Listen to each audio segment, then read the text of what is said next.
नमस्कार दोस्तों, news time में आपका बहुत बहुत स्वागत है। दोस्तों, कभी कश्मीर जाओ तो वहाँ पर बारामूला के अंदर उड़ी सेक्टर में एक कमान पुल है, जो भारत और पाकिस्तान के बीच में एक ब्रिज है झेलम नदी के ऊपर। पुल के दूसरी तरफ पाकिस्तान है, वहाँ हज़ारों परिवार रहते हैं। पुल के इस साइड हिंदुस्तान है, जहाँ बहुत सारे परिवार रहते हैं। उन परिवारों के आपस में रिश्ते भी हैं। बहुत पहले आना जाना भी था उनमें, थोड़ा बहुत व्यापार होता था। तो ये कमान पुल या कमान सेतु, अमन सेतु भी कहा जाता है, 2005 में खोला गया था। मकसद थी कि दोनों साइड के लोग परमिशन लेके सरकार के आपस में मिल पाए, अपने रिश्तेदारों से, अपने लोगों से।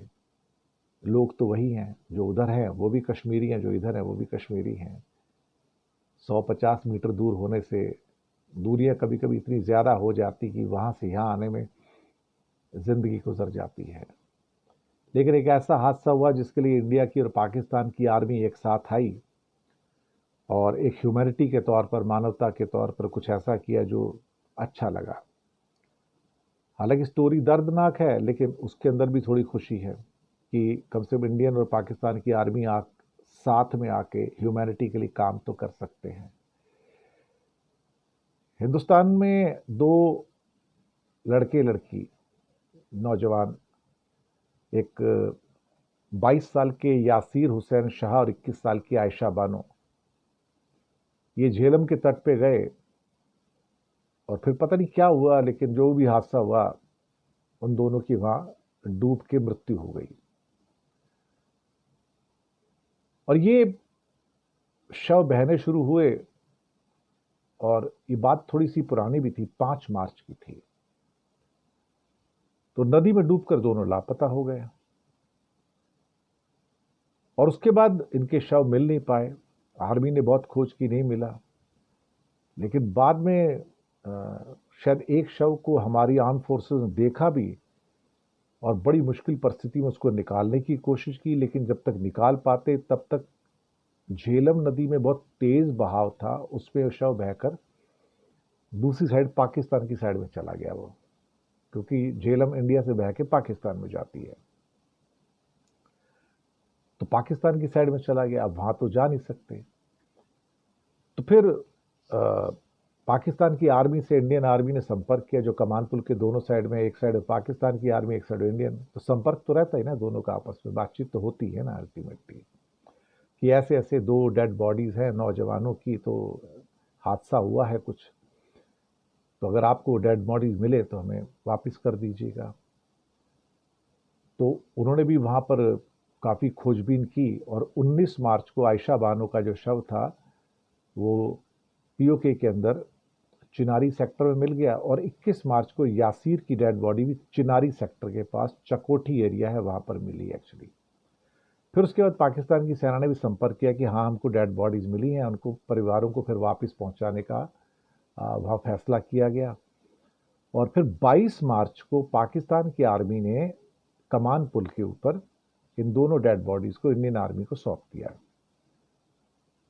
तो 2019 के बाद पहली बार कमान पुल खुला और कोई व्यक्ति उधर से इधर आया और इधर से बीच में वहां पर गए।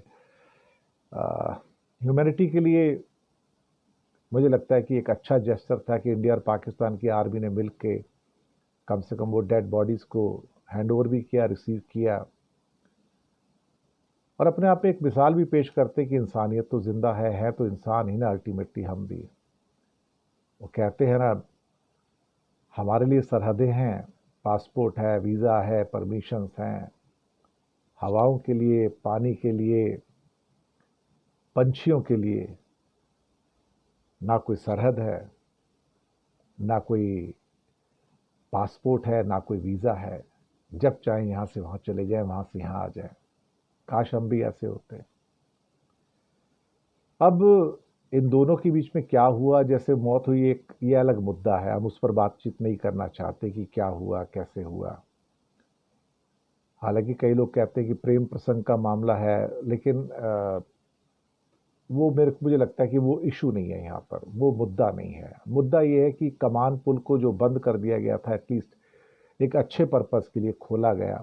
2005 में खुला था, 2008 में व्यापार भी हुआ, शुरू हो गया था थोड़ा थोड़ा।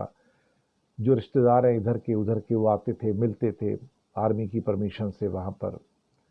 उड़ी से करीब करीब जो दूरी है 20 किलोमीटर की है।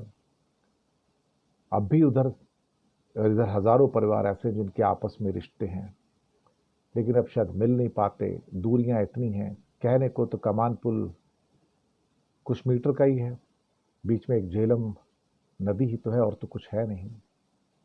नदी के उस पार पाकिस्तान, नदी के इस ओर हिंदुस्तान। बस यही है, इतना ही कह सकते हैं, और क्या कहें। लेकिन चलिए, कम से कम इंडिया और पाकिस्तान की आर्मी मिली, और एक अच्छा जेस्चर था। मुझे लगा ये आप तक स्टोरी पहुंचानी चाहिए। हमेशा दूसरी स्टोरीज तो पहुंचाते हैं, कभी कभी ये मोहब्बत की जो स्टोरी है इसको भी पहुंचाना ज़रूरी है। दो नौजवानों की मौत तो हुई, दुख है, लेकिन खुशी इस बात की है कि कम से कम दो आर्मीज आपस में मिलकर उसको सॉल्व करके ह्यूमैनिटी के लिए एफर्ट करती है, आपस में मिलती हैं। इंसानियत जिंदा रहे, बस यही तो कामना है।